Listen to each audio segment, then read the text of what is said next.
Welcome back all to an unseasonably warm Sunday evening. It was 18 degrees earlier today. I've gone from freezing, really unbearably cold, riding up to Birmingham on the Harley Davidson, to just 3 days later having to get my summer gear out again.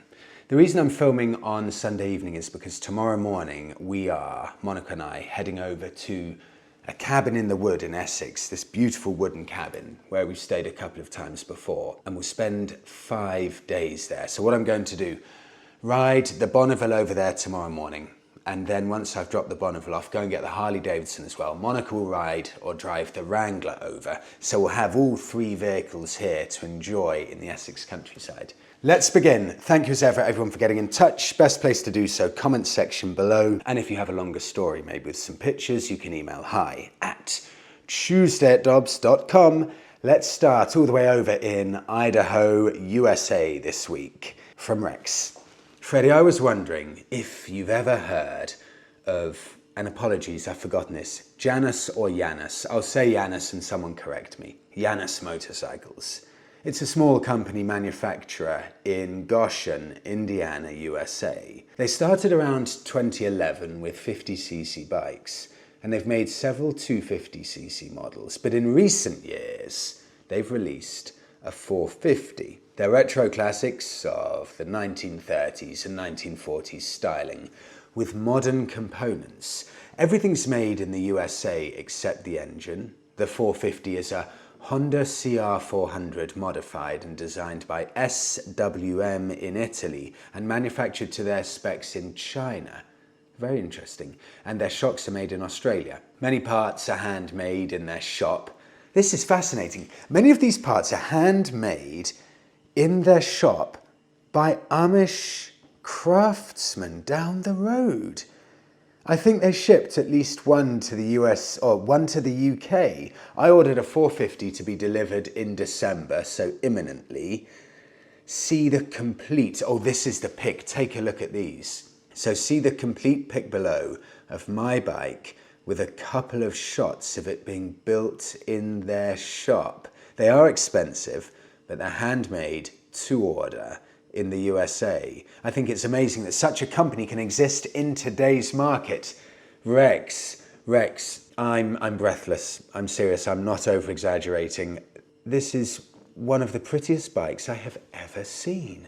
I cannot imagine, looks are always subjective, but I cannot imagine a bike being prettier than that. That is such a unique thing. So often retro bikes are inspired by the 50s and 60s, so to get one hand-built in the USA, 1930s and 40s inspired, I think that's really special and very beautiful. You're right, they're not cheap. Translated to £10,700. Not cheap at all, but you're getting something really special. I admire the care and love that they put into each bike. I can feel it.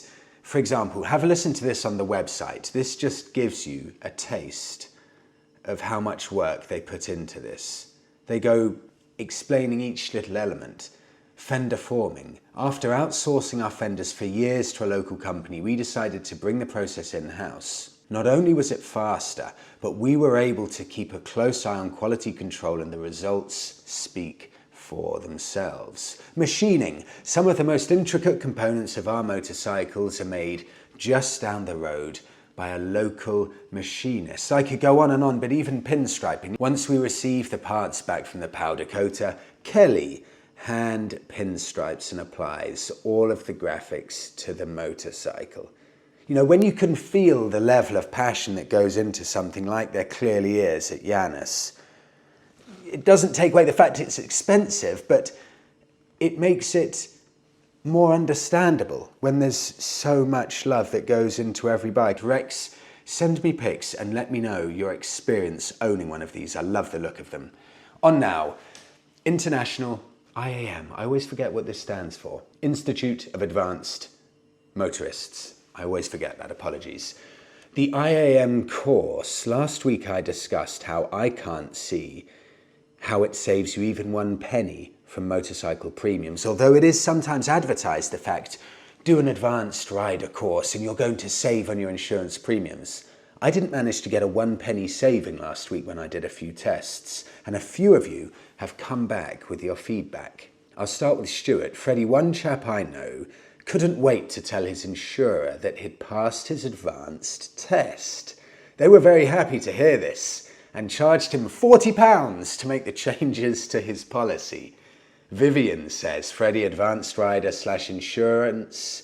I was told by a very well-known riding instructor, shall I say the name? I won't say the name, but it's a legit company, that some insurance companies actually charge you more if you tell them that you're a ROSPA rider. Just think about it.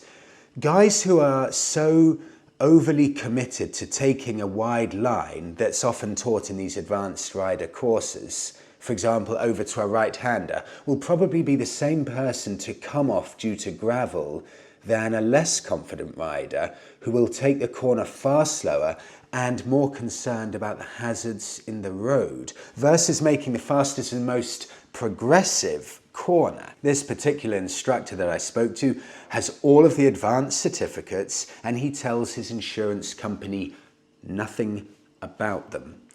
On to Neil now. I'll wrap this up here. Freddie, whenever I've mentioned that I am an advanced motorcyclist with an IAM course certificate to an insurance company with a view to getting a discounted price, their response is, no sir, never heard of IAM. Some years ago I mentioned this to IAM hoping they would take it up with the insurers. Nothing happened. I'm sure doing these courses will help you be a better rider. Certainly, that will be the motivation, improving your riding. But doing a course to hopefully get your insurance policy down, apart from maybe a few exceptions to the rule, not going to happen. Not going to save you a penny. On now to, okay, not good news yet, but I'll get there. Motorcycle dealerships closing everywhere. This is from Kevin. Freddie, another closure. This time the Marshall Group, that is Plymouth Harley-Davidson, Plymouth Triumph and Southampton Harley-Davidson. Not good, Kevin. Okay, Kevin, I had a look at this article you sent me. And you're right, I think this is happening all over the world. Motorcycle dealerships struggling badly. Motorcycle sales in certain parts of the world struggling. And these closures are widespread. Take a listen to this article. I'm paraphrasing a bit to shorten it. The company that runs the iconic Triumph and Plymouth Harley-Davidson showrooms in Plymouth has also been forced to close 3 other venues. Marsh Holdings Limited, which ran the Yamaha dealership in the Marsh Garages, used car centre in Exeter, the Triumph and Harley-Davidson showrooms in Plymouth, and the Harley-Davidson outlet in Southampton has collapsed into administration. All have now ceased trading, with the company blaming, listen to this is where things get really interesting and gives us an insight into the issues the motorcycle industry is facing. All have ceased trading now, with the company blaming a toxic cocktail of the flatlining economy, bad weather, oversupply of vehicles. Let me jump in here. This is something I'm hearing a lot. Motorcycle manufacturers make loads of bikes with ever-expanding ranges, and they update those models of motorcycles on a yearly basis. Sounds brilliant for us, the consumer, but for the dealerships, it's a nightmare. Because what happens is the motorcycle manufacturers say to the dealerships, right, you need to buy 3 of these bikes off us and 3 of that model and 3 of that model or 2 of that model. And by the way, next year, you're going to have to sell new models. So you're going to have to sell these ones quickly to make room for next year's models. This all puts a huge strain on dealerships. And this is a pattern that I've been hearing from a lot of people within the industry in motorcycling. Continuing, and the recent budget has been blamed for leaving it in an, I'm quoting here, untenable position.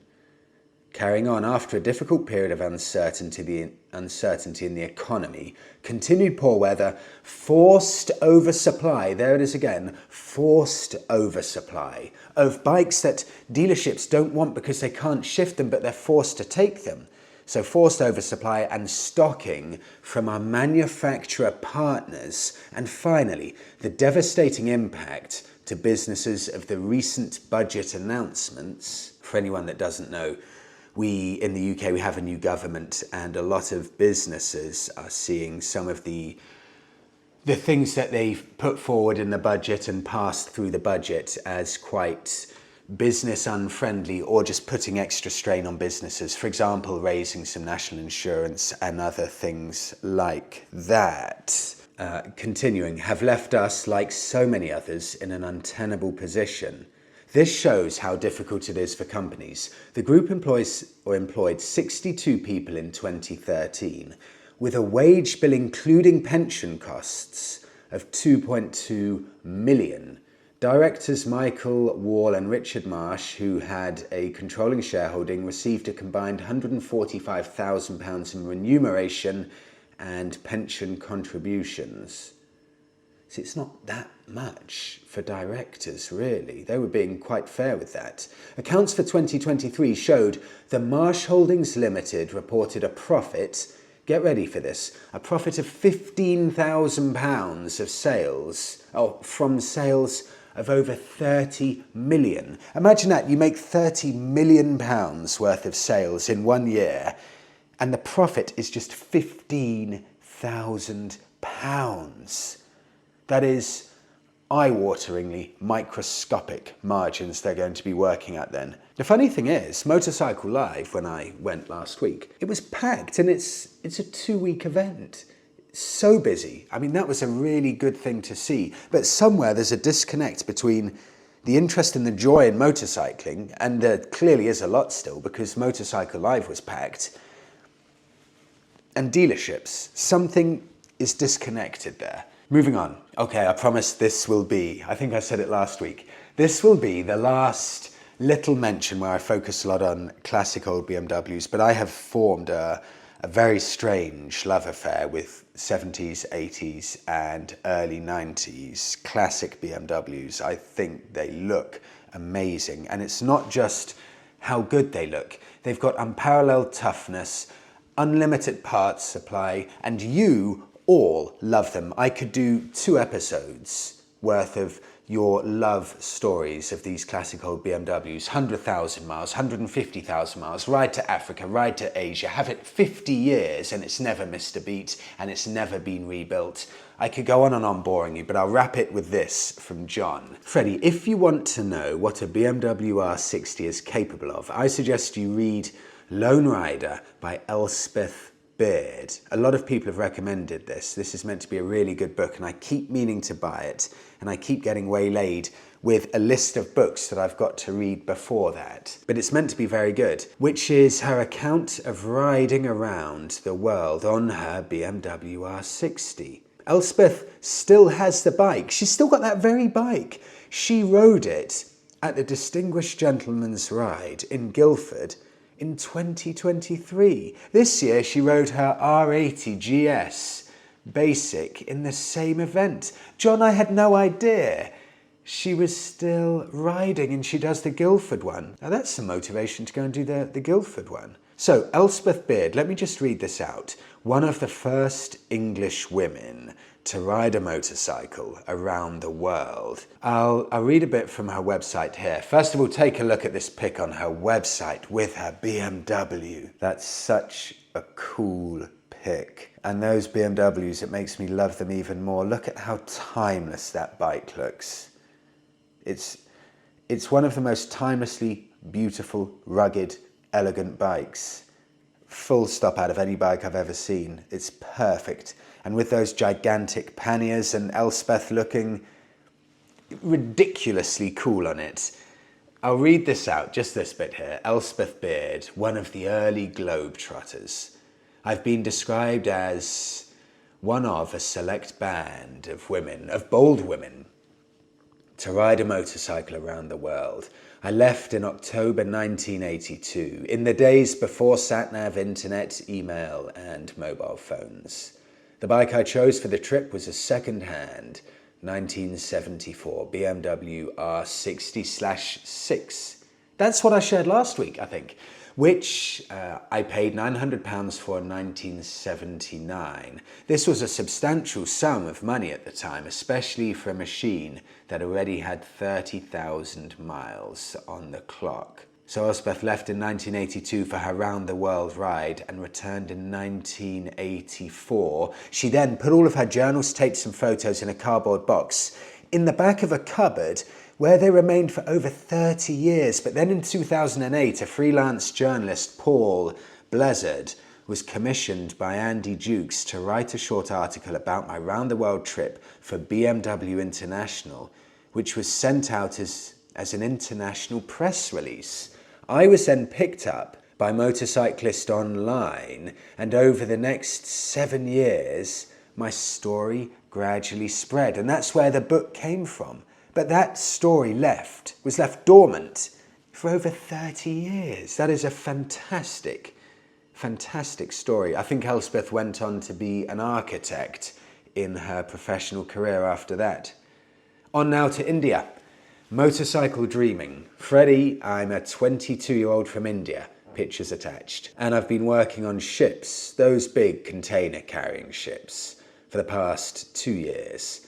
When I started working at the age of 20, I started saving money to buy a Royal Enfield Classic 350. My uncle used to have a Bullet when I was about 10 years old, so it's always been a dream to have a motorcycle just like his. And last year when I came for vacation, I ordered the bike, but due to some family problems, I had to cancel it, and soon after I went back to work on the ship. I had already paid the reservation amount and was set to receive the delivery the very next day, but I just couldn't take the bike. I learned a very important lesson that day, not to wait for things in your heart, just go for it. This made me feel like a feeling of emptiness inside myself, that I'm missing out on a significant moment in my life. So this time round, when I came back home, I got my bike delivered the very next day. And it is the most fulfilling, satisfying, happiest and proudest moment of my life. I've driven the bike for 5,000 kilometers now, going on road trips and using it in the city. And riding it makes every journey special and just makes my heart cry with happiness. Owning the Classic 350 has been a dream, and living this dream has just been surreal. It's as beautiful as I thought it would be in my dreams. Lakshya, you know, I wanted to read the story out because you just so beautifully summarize the joy and the love and the passion and the excitement of motorcycling. Beautifully written. I remember when I was in Goa, I really got that connection. The Indians deeply, deeply love Royal Enfield. It runs in their veins from generation to generation. Every single time I saw a little old Royal Enfield whizzing along these beautiful Indian roads, it's something that really tugs at the heartstrings. I felt a real connection when I was there to the brand. It's a very special thing. On to Jim in California, but about a trip to Bali. Freddie, my wife, and I were heading for Bali for the first time for a bit of work. So I decided to sign up to get my motorcycle safety class and the requisite licensing appointments. Then once in Bali, I reserved the Royal Enfield Classic 350. I rode the bike down the back roads and I had an incredible time. Most of the time I was in first or second gear, but those brief moments escaping the Balinese traffic were incredible. I left that trip with way more riding confidence than certainly deserved, and now look daily for deals on Facebook Marketplace for a fun Sunday rider. Jim, it looks like you've caught the biking bug. Welcome to many an hour misplaced time spent on Facebook Marketplace and Bali. You get areas of biking heaven in Bali. I was about to say it's biking heaven. The truth is it's really, really overpopulated in the touristy areas. But just like you said, you get some glimpses and you can be riding along and it is just paradise. On now to Bike of the Week. I'm going to do it a bit differently today. I'll play a game in real time, and I haven't made my decision here. So this is a game in real time. I'm going to buy, or let's say I was going to buy one of these two bikes that you've been recommending, and I must decide right now which I would buy and announce the winner as Bike of the Week. So it's almost a game of top trumps that I'm going to play to decide it. These are two very highly regarded middleweight adventure bikes. Arguably, these are the sweet spot in adventure bikes, around about the 600cc mark. They're really good, usable adventure bikes that haven't got too big and they haven't been overrun by too much technology. So many people recommended these two bikes via email and the YouTube comments for our listener last week who was listening or who was looking for a long distance mile muncher with not a crazily high seat that's nice and manageable. These are the two bikes that popped up most. Bike number one from It's All About the Ride Keeping. Freddie, what Charlie from last week needs is the Aprilia 660 Tuareg. Low seat, cruise control, great suspension travel, and I think he needs something that will do off-road if he needs it, just from looking at his dusty Yamaha from last week. Okay, so there's the first, Aprilia 660 Tuareg. Next up, from Paul. Freddie, with regards to Charlie last week, I recommend the Tiger 660 is where I would be pointing him to. What a brilliant, enjoyable bike it is to ride. It will do everything that Charlie mentions and much more. The engine has bags of power and torque all the way through the rev range. It's more than capable of holding its own alongside higher powered bikes. Right, I'm going to put pictures up of these and let's do a little top trumps here. I have money to spend. I'm looking for a good solid adventure bike. I've shortlisted it down to the Tuareg and the Triumph Tiger Sport 660. Pictures up of both bikes on either side, alongside, as I read it out, the key points of each bike. Let's do the Tuareg first. Arrived in 2022. £10,000 right now, brand new. Interestingly, this has been reduced from £10,700. 660cc, 80 horsepower, 204 kilos curb weight, twin cylinder air cooled, with MCN owner's reliability rating at 4.6 out of 5. Owned by the Piaggio Group. Piaggio, I'll be completely honest, do not have the finest reputation for customer service. I've heard a few horror stories from you in the past, but I'm willing to brush past that, although I know I'm going to be in better hands with Triumph with regards to customer service, but that's okay. It's going to be made in Italy or China. I think these ones are still made in Italy to the best of my knowledge. Someone tell me if I'm wrong. Prices for used ones are £6,500 for the first year model 2022. Okay, £6,500. I'll remember that. Onto the Triumph Tiger Sport. This is £8,995. This is over £1,000 cheaper than the Tuareg. That's a big saving, and it's got 81 horsepower, so it's 1 horsepower more.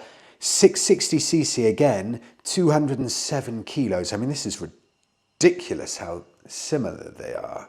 So the Triumph is 3 kilos more, but has 1 horsepower more. It's going to be made in Thailand, I'm sure, and the owner's reliability rating for the Triumph is 4.8 out of 5. That is really phenomenally good. And used prices for the Triumph, £5,749. So get rid of all of those specs now. Have a look at these. These are the used models I found for each of the bikes. This is where it gets tricky. So you're going to be saving £700 buying the Triumph over the Tuareg.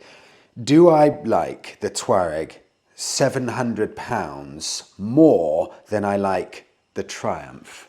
The truth is, if I look at them both side by side, looks-wise, for me personally, the Tuareg is a much better looking bike. It's just got a bit more of that raw, rugged adventure style, whereas the Triumph, it looks a little bit more almost sports toury, slightly more old-fashioned with more of that plastic front end.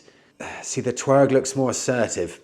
It looks more that you can manhandle it and you could drop it, pick it up, it doesn't matter. I'm not going to damage too much plastic on there. Okay, if it were me, £700 saving or so is a lot of money, but I would have to pick that Tuareg. That bike, £6,500, for a bike that's really highly regarded like that, I think that, considering it's only 2 years old, is probably an extremely good buy. I think that represents fairly excellent value for money. I would love to now wrap this up, but also just put it out there. Adventure bike riders, what for you is the best adventure bike you've ever ridden and why? What's the craziest adventure you've ever taken it on? Please do share some pics if you're willing to. Share any stories. Best adventure bike, worst adventure bike, anything. I'd love to have a bit more insight here. Is this Aprilia Tuareg as good as it looks? And is it actually worth getting a bike like this instead of maybe a slightly older, bigger capacity 1200 BMW GS, for example? Is this really the sweet spot of adventure bikes? And I'll wrap it up there with this Italian as Bike of the Week. Thank you so much, everyone, for watching this week's episode. Have a brilliant week all. I'll see you all in the next one.